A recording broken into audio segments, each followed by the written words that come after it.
Wake that ass up. Early in the morning. The Breakfast Club. Morning, everybody. It's DJ MV Angela Yee, Charlamagne the Guy. We are the Breakfast Club. We got a special guest in the building. will.i.am. What up? That whole gang had to leave today, sir. But I know you were only in town for a couple of days, and what you're doing is pretty damn amazing. I wanted to chop it up with you regardless. Thank you for having me, bro. No, thanks for being here. So let's talk about this new launch that I seen. So on Instagram the other day, I just happened to be scrolling, and I seen that you did a collaboration with Mercedes. Yeah, I've been working with Mercedes for it's going on 2 years now. Mm-hmm. And originally it started off as your traditional ambassadorship.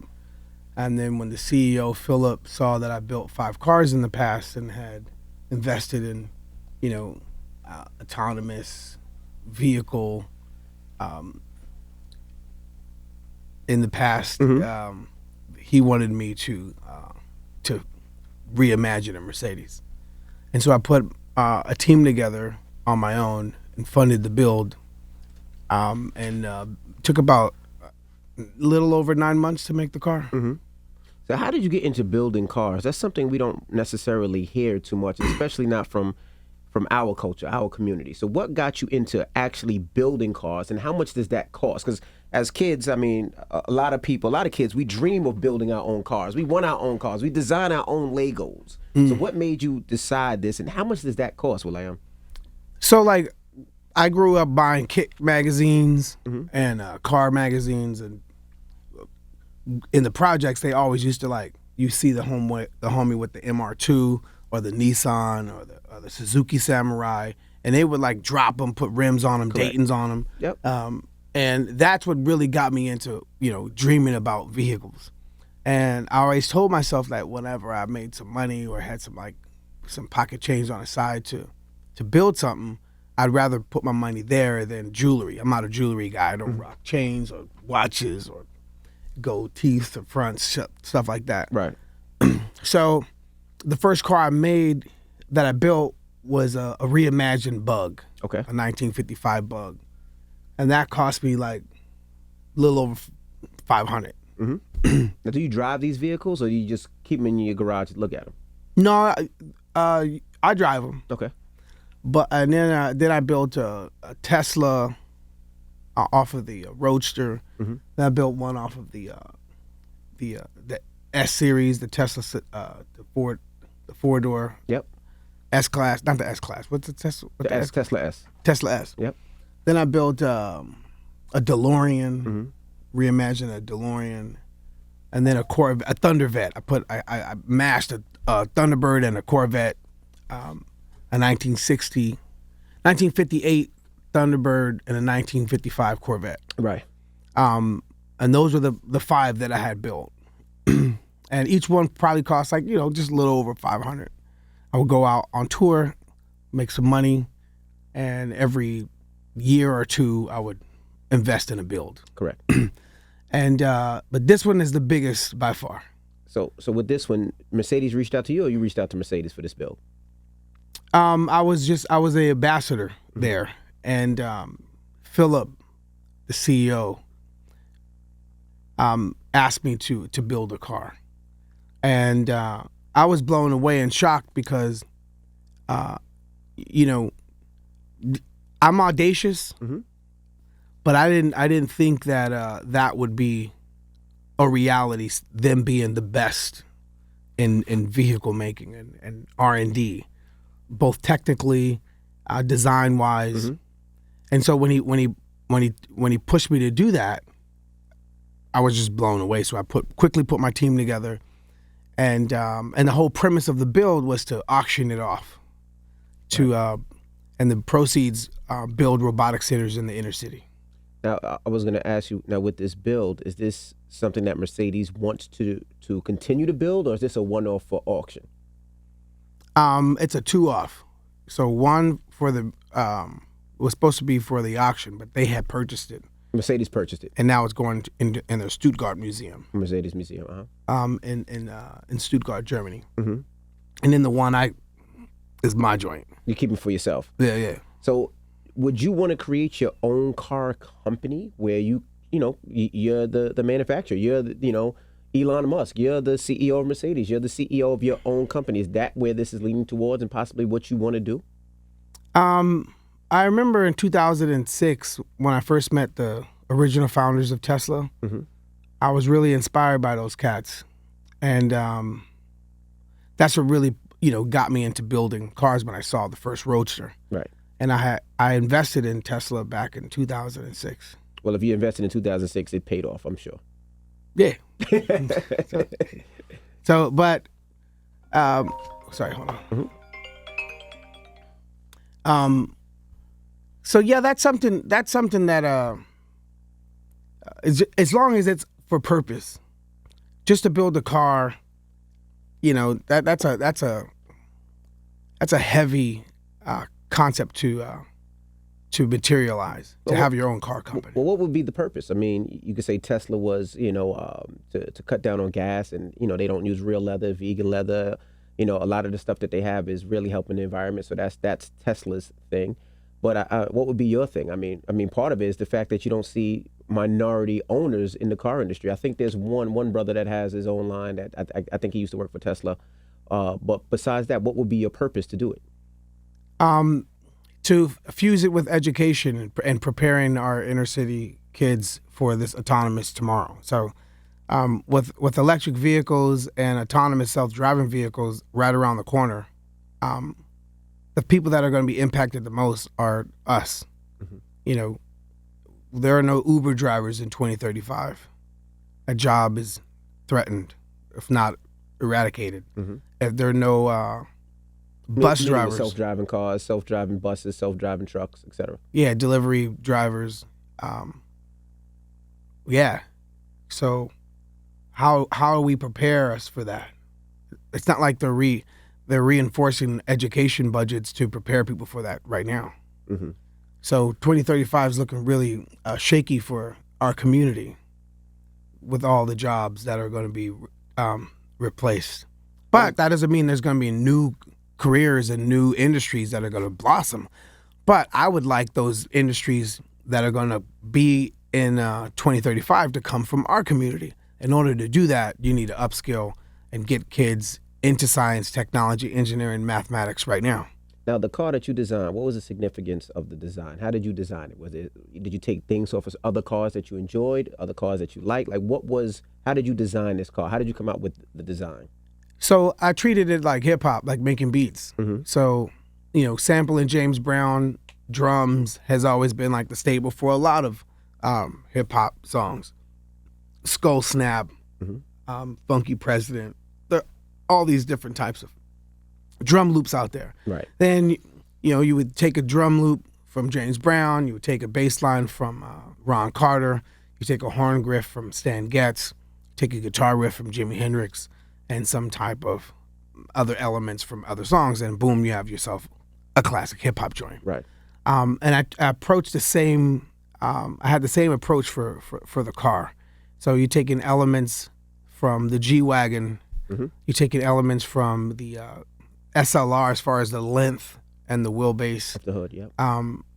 You're taking elements from the GT63. Four-seater. The two-door. The GT63, the two-door, the Black Series. You're taking elements from the SLS. So it's like all my favorite Gordon designs. Right. Gordon Wagner is like an amazing designer. For those that don't know, he's the guy that designs all the cars on the Mercedes fleet. And so it's just like a mashup of all my favorite parts from all those different cars. Yeah, I wanted to have like an audacious approach to it, right? I wanted to have something that was, a conversational piece. Like, why would you put a G-Wagon front on a four-door, turn into a two-door with the long hood like that? Right. So that conversational piece to me is, why not? Have you driven a car yet? Hell yeah, what's wrong?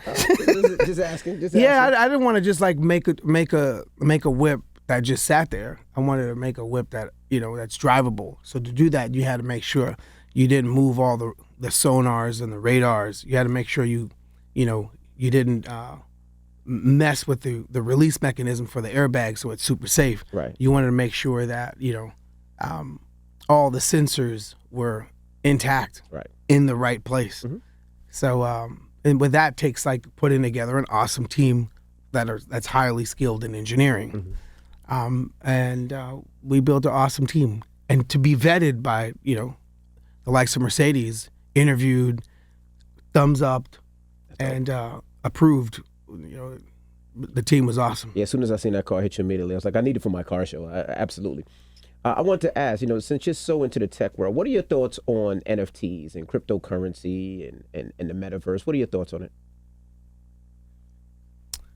I Let's think start with NFTs. NFTs is a great. NFTs are important. They're more important when it stabilizes, because there will be a dip, and when it stabilizes, it will change everything we thought about, any type of creative manifestation and smart contracts, and knowing your participation every time it's resold. Right. That there is transformational to any type of artist. My concern is always the worth, right? You look at the guy that purchased the first tweet, and he purchased it for millions and millions of dollars. And then when he tried to sell it, I think the highest bid he got was like $500. Which makes me kind of nervous when it comes to NFTs. And you look at all these lazy apes and all these cartoon figures, and what are they actually worth? Well, that's a fusion of hype. Like the beginning of the .com bubble. There were some websites and names .coms that were worth nothing. Right. And then if you owned Apple.com before Apple.com was there, you cashed in. I remember when we got BlackEyedPeas.com. You got to realize all the farmers that farmed Black Eyed Pea farms, the food. Yep. The worth of that domain back then. But like the .com bubble, that burst at one point in time. Correct. And then, early 2000s, mid 2000s, we realized the importance of websites. We realized the importance of e-commerce. We realized the importance of digital exchange, and then mobile technology when Web 2.0 came. So as we're phasing out of Web 2.0 to Web 3.0, you're going to have, rises and dips until it's stable and we really understand the best use case for blockchain technology, decentralized technology, and these awesome encrypted elliptical curve encryptions. But like I said, this is the beginning, and it will stabilize, and on the other end of it, it's going to be awesome business use cases that make a little bit more sense as far as the sustainability of it all, the value of it all. But we are we're in the infancy of it all. Now, cryptocurrency, what are your thoughts on that? The same concept applies as far as there will be a dip. There's winners that are probably won't be the winners 10 years from now, and new giants that will emerge. And then the banking and finances from the past will have to figure out quickly how they exist in decentralized trading and yeah. Now, I know you're heavy in the tech world and STEM, and also we see with this new collaboration you did with Mercedes. And what about music? Is Black Eyed Peas coming back together? Are we going to do another album? Is it a rap, or what's the thoughts? So we made an album a year and a half ago, 2 years ago. We focused it in the reggaeton community and had some massive success there. Black Eyed Peas as a trio, we had 4 number ones with Ritmo, Mamacita, Girl Like Me, and Ritmo, Mamacita, Girl Like Me, and Feel the Beat with Maluma. And we have a new record that's coming out. But music's cool. It's cool. You're not loving it anymore? Why is music just cool? I mean, yeah. When you say it's just cool, there's a reason you're saying it's just cool. You don't love it no more? It doesn't give you that same I love feeling? it. Oh, hell yeah. I have the same feeling when I'm making music for me, and making this car, we made a doc, and the doc will be out shortly. And the doc, I needed to score the doc, so I scored the doc. And when I scored the doc, I have some pretty cool records that are a part of that experience. Right. And that top to down, full stack of creative, put in my mind and pushing it to the limits. Yeah, I love that. I love making music when music is a part of something grand. Correct. Making music to do a compilation of songs and videos, I'm not getting my thrills that way. When it's not surrounding something purposeful, when it's not surrounding something that I can hold, like or get inside of. I just think it's like, you like icing? Nah, I can't just eat icing, bro. If you put it on a cake that I made, I love it. I just ain't gonna walk around like sucking on candles and, gnawing on icing scoops. Right. But some people would say that, Black Eyed Peas music, it is a purpose because you take people out of their bad environment, their bad way of feeling, whether they're down mentally or they're just not feeling right. And you give them a boost of energy, whether it's through music, it's through videos, it's through going to the clubs, it's still listening to the radio because that's what Black Eyed Peas music did for so many people. Yeah. So there is a purpose there. It doesn't have to be connected to a soundtrack or a movie or a documentary or something tangible, but it could be, this is how it changes my vibe and my feeling, especially in a place where a lot of the music that we're seeing is not that vibe. Yeah, like I said, I still do that. Mm-hmm. But unfortunately, I turn on when the magnet of attraction is, and the force is like driving me somewhere, and it's hard to, unfortunately, like I said, it's hard to feel that when there's no magnet pulling me. Mm-hmm. So the urgency of like, I'm really concerned about 2035 and moving forward. Why is that? Because if we are barely getting out of and having a hard time dealing with our current issues with, racism, inclusion, diversity, funding inner cities, imagine what 2035, 2040 is going to be like. Mm-hmm. When everything that we see being invested in now is out in the world, and we have no clue how it's constructed. We have no clue of how to train data, write algorithms, and we are in a technological world now, and it's going to get even more technological as life and society goes on. And we're not in those fields. We should be. Correct. And so, how do you? I can't just be quenched just making songs about that.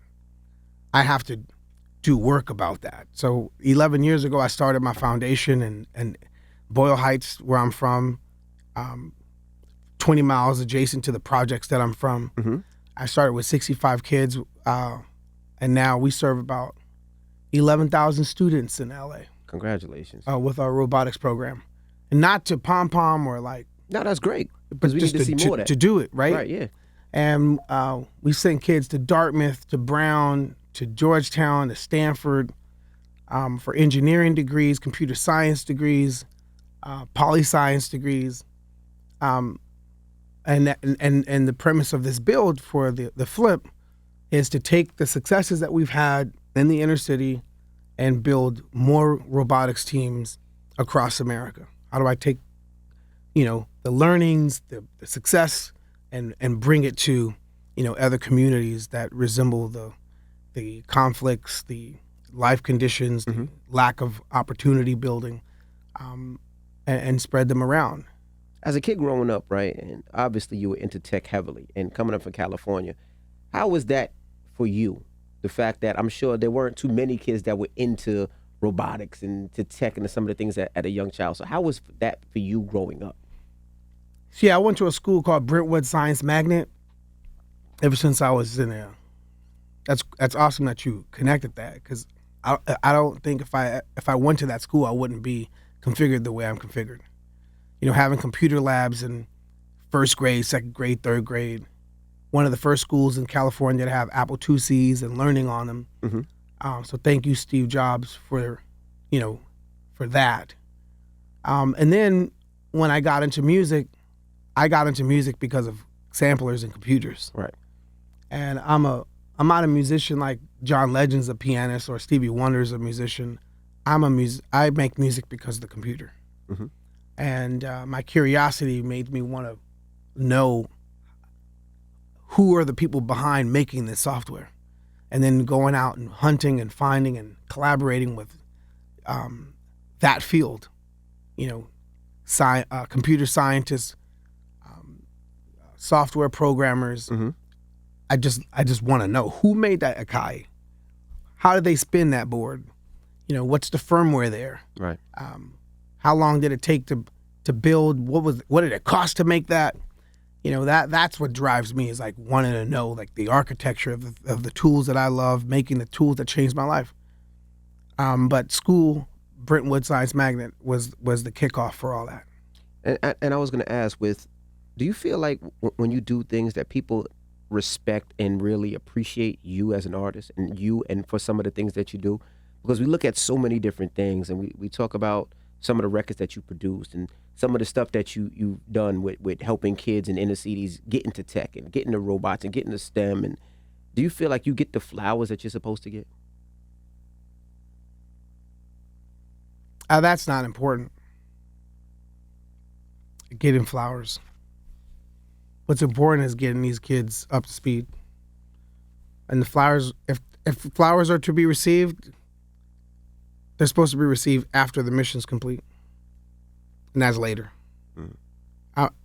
Most folks, my game, not even a game, the mission that I'm on is a 16-year mission. That's when you'll see results. And so if you have the ability to see that far and you come through with some flowers, and that's great. I've been putting in the work for 11 years. I still got 16 years to go. Right.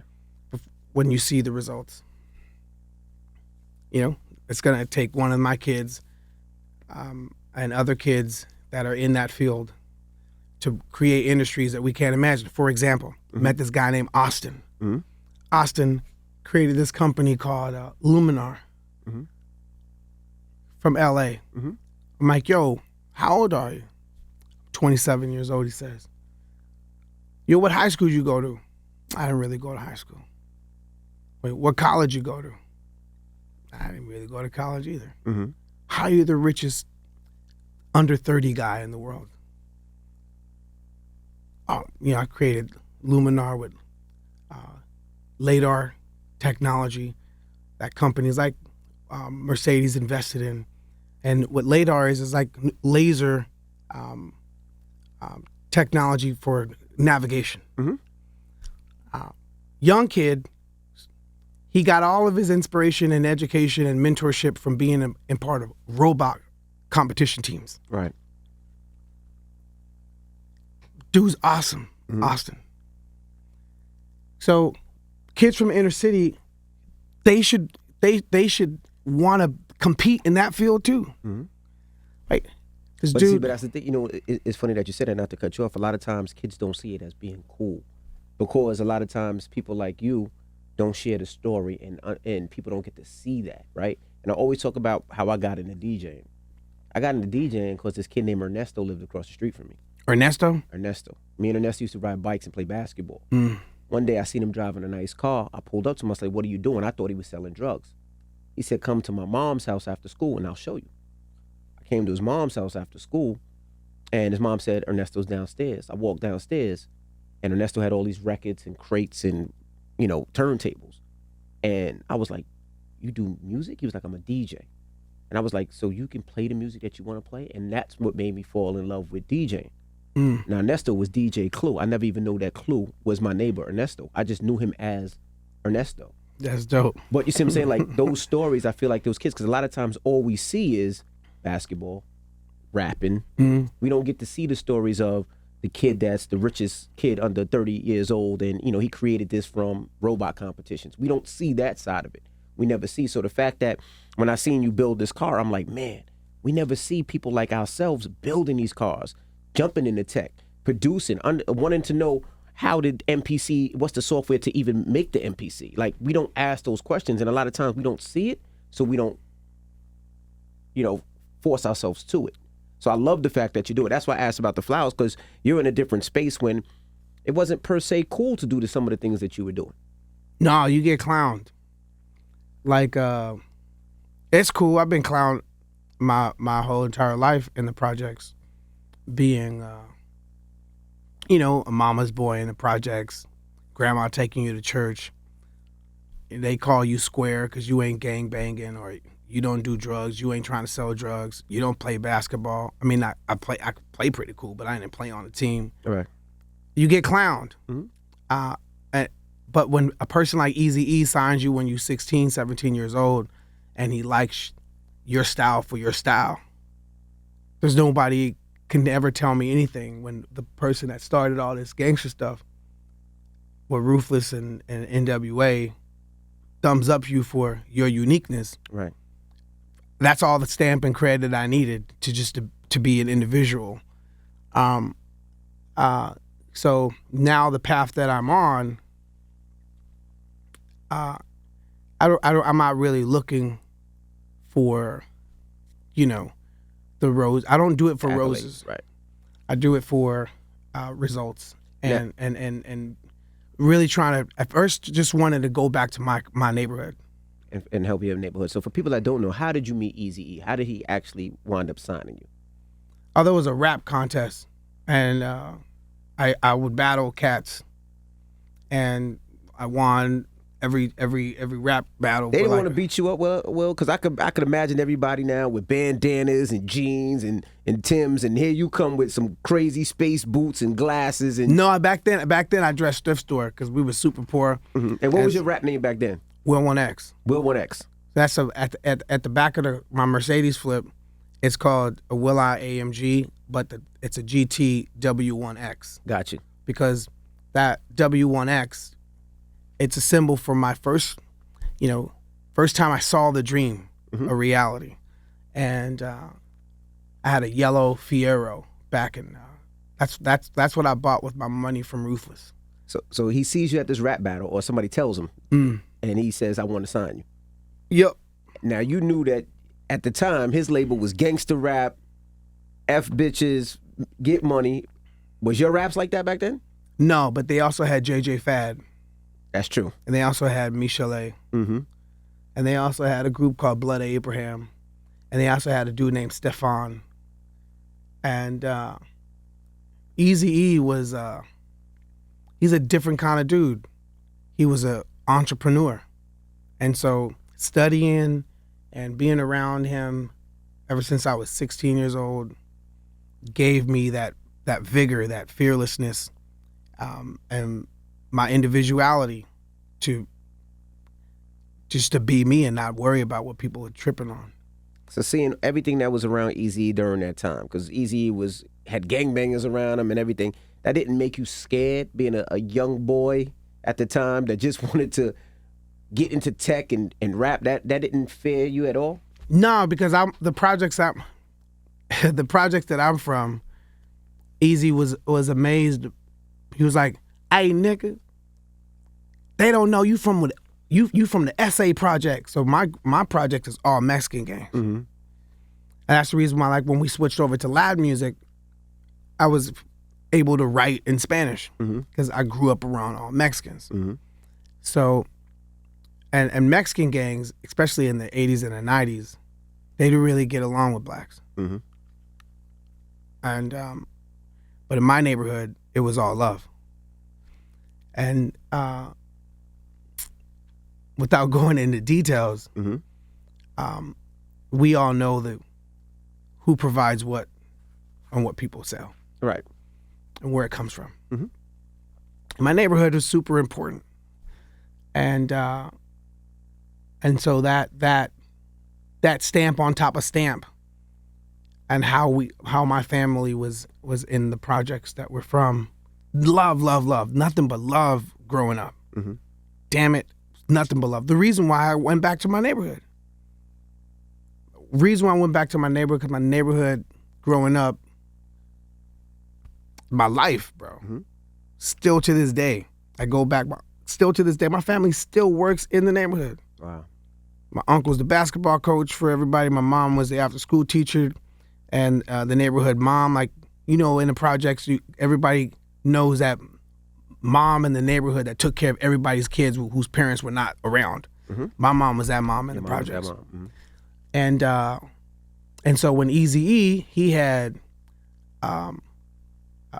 relations with the essays, and he would be like, "Hey, nigga, the essays love your ass, nigga," because my family and they families all grew up together. Right. And so, yeah. So no, I didn't feel there's nothing to be afraid of hanging with Eazy-E than I had already experienced in the projects. Now, what's one thing that you did learn from Eazy-E? One thing I learned from Eazy? Yeah. Oh, shit tons. One of the things is there are no rules. You talk about the dude that broke rules, and NWA is NWA. Mm-hmm. Had he paid attention to the rules, they probably wouldn't been as free and fearless as they were. Right. And so my version of that is what we accomplished in the P's. And that rule is there are no borders. Black Eyed Peas, we're from East LA, but shit, we gonna rock it in Brazil and Argentina and Paraguay and Uruguay and Yugoslavia and Slovakia and Czech Republic and Lithuania to Nicaragua to Venezuela to Laos to Cambodia to Indonesia. Like we want to go everywhere. Mm-hmm. And that was always the vision. Like how do I take my origins of LA, all Mexican neighborhood, all like science magnet white school, all black church, hanging out with Filipinos and Armenians, first girlfriend ever Persian, and that global mindset that LA gives you, and have success like that in the group, right? And go everywhere on the planet and have your music played in pockets of the world that most people had never even heard of. You know, Azerbaijan, Kazakhstan, and playing stadiums in these places with no like side art. It's just you by yourself. That has always been our mentality. Do you miss that at all? Traveling, being on the road and performing in front of all those people and going to all those cities that I can't pronounce? Oh no, we still do that every summer. So we got a tour this summer, and while we're on tour, I will be launching a new company that I started. And every place that we stop, we want to do all the work to get this new co off the ground and technology adopted. I think this phase that we're in now is like, what does 20 years look like? What am I doing when I'm 60? Mm-hmm. Right? The age that I am in, the age that I'm now is the age that Jimmy was when he signed us. Mm. And Jimmy Iovine, in those 20 plus years, he did some awesome stuff. Mm-hmm. And so that's my barometer. Like, I'm 47, and when I'm 67, what does the world look like? What boxes have I ticked as far as purpose? Mm-hmm. How did I impact culture globally on its basic and most complex concepts? And what type of teams am I putting together to help, make impact in a positive way? Did you listen to Jack Harlow's record, his new record, where he sampled the Fergie Glamorous Life? What were your thoughts? Yeah, I had to clear it. Oh, you cleared it. So what were your thoughts? Did you like it? I love that. I had to clear it. They had to go through me anyway. Yeah, I think that was dope, and it was good. I like his take on it. It's like I remember making that record at Record Plant, and the original, And Polo the Don was like, yo, Will, you gotta come check this out. So I go in the studio, I hear the beat. I was like, yo, let me get in the booth. And at the time there was this Dwelle record, Angel, where he starts spelling out Angel. I'm like, this nigga just spent 8 bars spelling Angel. Right. And I was like super inspired by it. A-N-G. I was like, wow, it's just hypnotic. So that's what I was bumping in the car on my daily commute. And so when I went in the studio, I was like, G-A-L, right? I just did that whole like my interpretation of that over that Polo the Don beat, and that hypnotism of like spelling it out, keeping the note, took me to I did the whole song in one take. First class up in the sky, champagne, living my life in the fast lane. I won't change by the glamorous.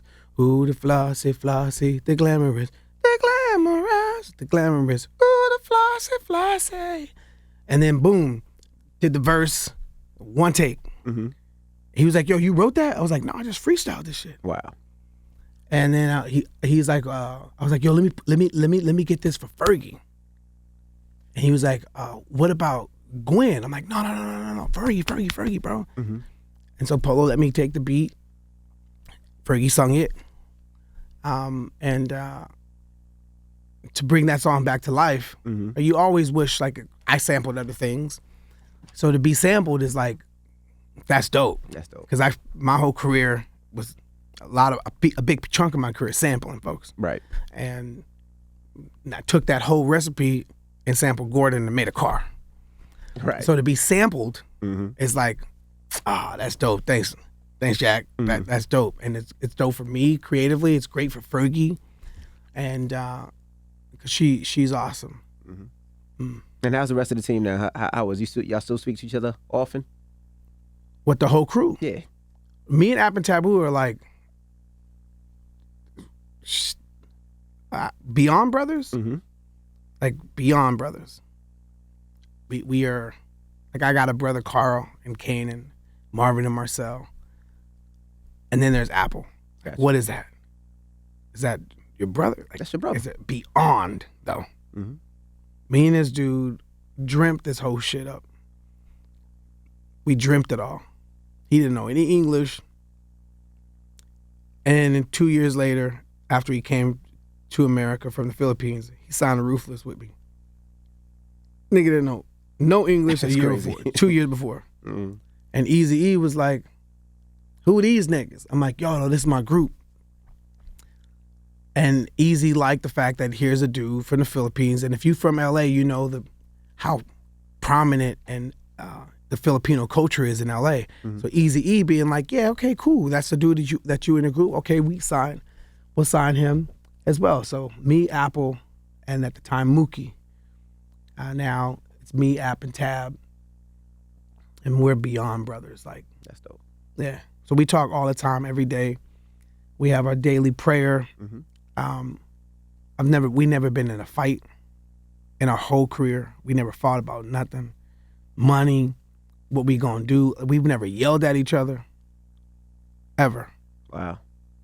No, fuck you, nigga. Oh, what are you talking about? Never, bro. Never, ever fought. How does that happen? I mean, everybody you fight your brother. I'm sure you fought your brother before, one of your brothers, your real brother. Yeah, we screamed at, I was gonna say scrum. We scrum at each other though. We Right. We screamed at each other, but I've never screamed or yelled at Apple. Wow. Never. There was not, like, what are we, never. Now that I think about it, I'm like, wow, it's crazy. It's beautiful. That's dope. So yeah, and we talk all the time. Yeah. And what about Fergie? Y'all speak as well? Well, she's mom mode. And we text.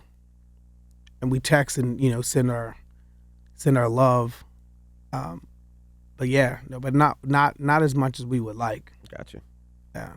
All right. Well, thank you so much for joining us, man. For people, I know you don't want your accolades, but for people that say, you know what, I love what he's doing, I want to donate to what he's doing. Can people donate? Is there a possibility? Yeah. So right now, you could go to IamAngelFoundation.org and check out what we're doing.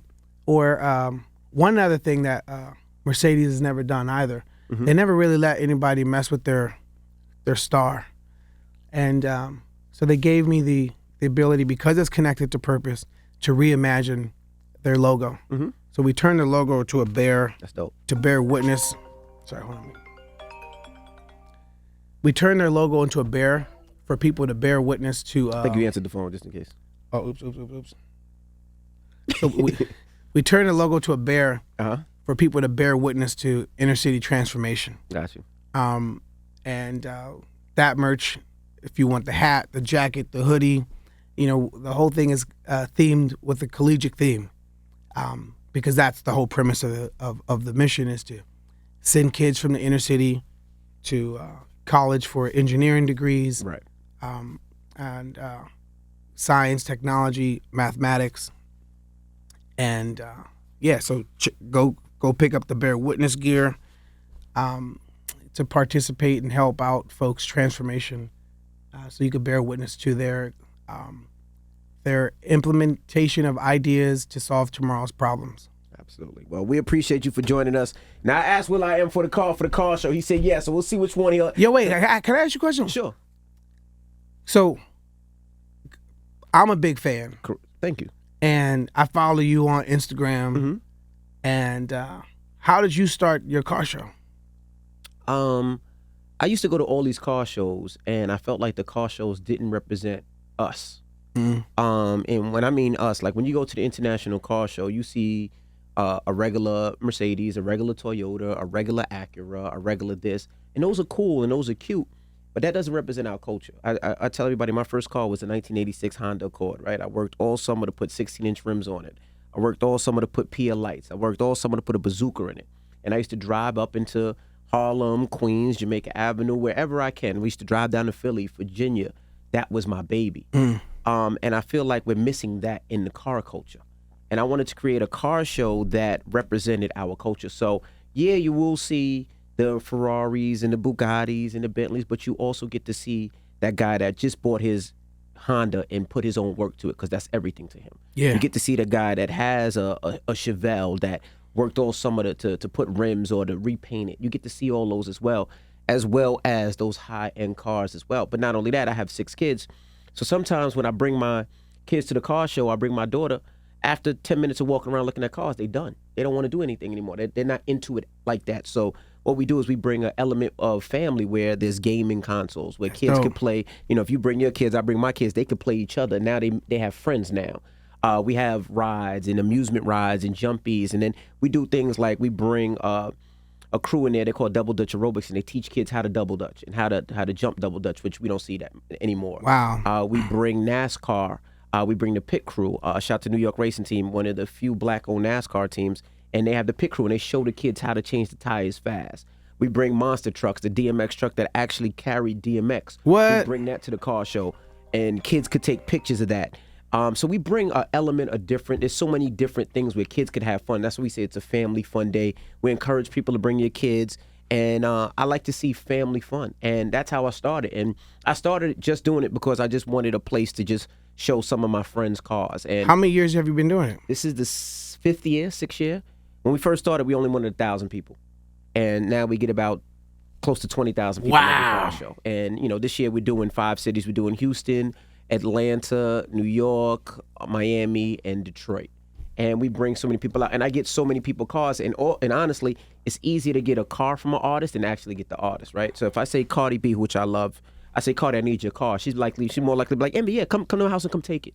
Then I say, Cardi, I need you to come. Now I got to deal with road managers, stylists, hair, makeup. It's easy to get a car. And I tell everybody all the time, people don't care about necessarily what you do to your car. They just care what kind of car you drive. So I always say this story. I had one of Cardi B's cars at one of my car shows, and I opened the trunk and people seen the stroller. They were so happy that Cardi B was just like them and carried a stroller in the back to move her kid around. Like, they were happy about that. And then we have cool cars like 2 Chainz gave me his tank before. 2 Chainz got a tank? Yeah, he got a tank. One of them little small tanks that Kanye actually gifted him that he drives around. So 2 Chainz tank. Oh, the black box with the huge wheels? Yep, the 1-seater. 50 Cent gives me his Versace Lambo that's all printed Yeah, up. I saw that. Nas gave me his old 190E Mercedes Benz that he'd had when he was 16, 17. So we get a whole various thing called Trina has given me cars. Ross has given me a bunch of cars. Ross got like 300 cars. So he's giving me like 7, 8 cars for the car shows. So what's the caravan look like when you moving it around? So for different cities, we usually get different artists. Got it. So like when I'm in Atlanta or Miami, I'll go to Ross, I'll go to Trina, I'll go to these people. 50's cars and Fabulous's cars are in my garage because they don't really drive them, so they just stay and I kind of maintain their cars. I'm taking to the shop, I get their oil changed and all that. So I'll take 50's cars to every show, and then it depends on what it is. French Montana's Bugatti, I brought it in from L.A. So I bring cars depending on the demographic and what it is. So for instance, I got one coming up in Houston. So I got all the Houston artists, your Slim Thugs, your Paul Wall, all their old cars. So it's like a New York versus Houston, and I'm bringing a bunch of cars. I'm bringing a NASCAR, and I pay to ship all those cars all around. That is dope. Like for real, like that is like really, really, really like inspirational. It's exciting. When you hit me on Instagram about having a car, like I was like, it was like a dream come true because I follow you and I see you, and I always wanted to ask you like, how did you start that? Because in LA, there's this dude named Chang and Herman from Dub, and I used to always go to like the Dub car shows, Right. and they still have them going, but that's what if you run into Herman and Chang, they would tell you like how much I've loved car culture, Right. but like I said, I love it for me. I don't love it to like, it just gives me like different types of inspirational like lanes, no pun intended. But if I look at a car, if you look at my IG, you would just see on Discovery, it's just cars. Right.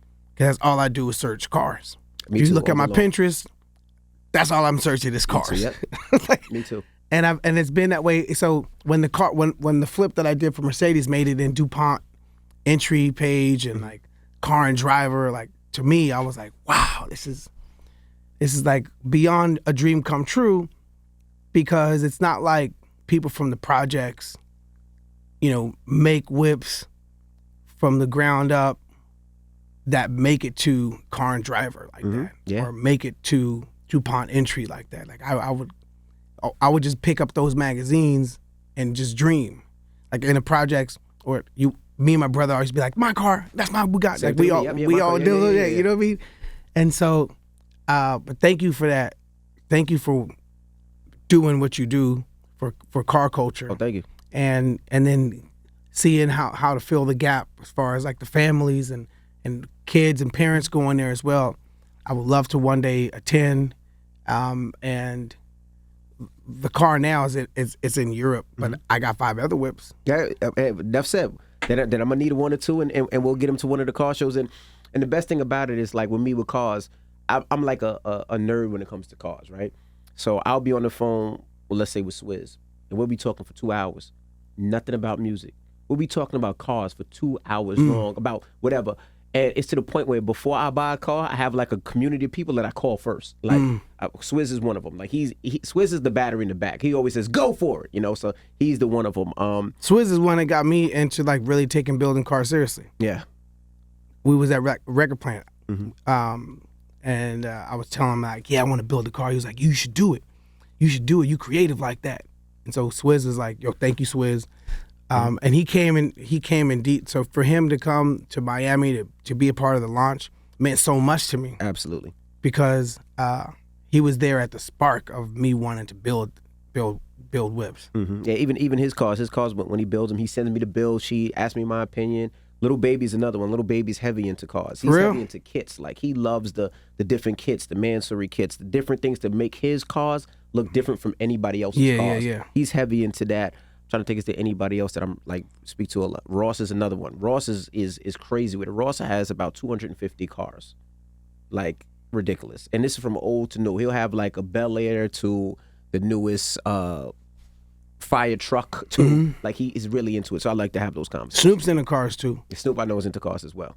Yeah. Kevin Hart as well. Kevin Hart has a bunch of cars as well. That's Wow. what it is. But thank you for joining us, man. Thank you, Envy. Great conversation. will.i.am. It's the Breakfast Club. Good morning.